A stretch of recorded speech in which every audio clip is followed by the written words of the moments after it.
বক্তব্যের মধ্যে লিখেছিলাম ও ফেসবুক থেকে আপনারা বুঝতে পারেন যে এই নির্বাচনে ইস্যু থেকে ইস্যু করবে। কারণ গত বিধানসভা নির্বাচনে সিএনআরসিকে ইস্যু করেছিল, সিএনআরসি করে নাকি বিজেপি পালিয়ে তৃণমূলকে আটকে রাখে দেবে। এইবার থাকছে না, এবার ইস্যু করার চেষ্টা করছে এসআইআরটা। আচ্ছা আপনারা বলুন, প্রক্রিয়া শুরু হয়েছে কোন সরকারের আমলে?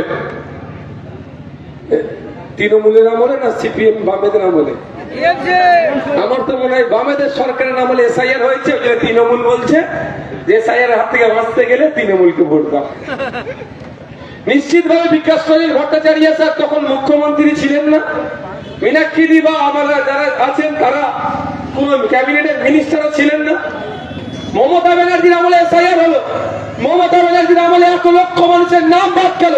আবার নির্লজ্জদের মতো এরা বলছে এদেরকে ক্ষমতায় নিয়ে আসো, এরা কি নাম তোমার থেকে যাবে।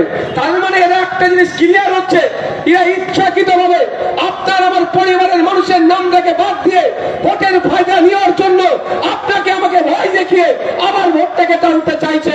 আমি আপনাদের বলে যাই, আর একটা সব থেকে বড় আইনি ধাক্কা আমরা খেয়েছি। যেই দিন মমতা ব্যানার্জি সুপ্রিম কোর্টে গিয়ে আংমাং করে আলতাপ্পা কথা বলে বাঙালিদের উপরে বিপর্যয় মমতা ব্যানার্জি টেনে নামিয়েছে। আজকে যদি তিনি উকিলকে দিয়ে তার বদলে আইনি লড়াই করতো তাহলে মানে এই দিন দেখতে হতো না।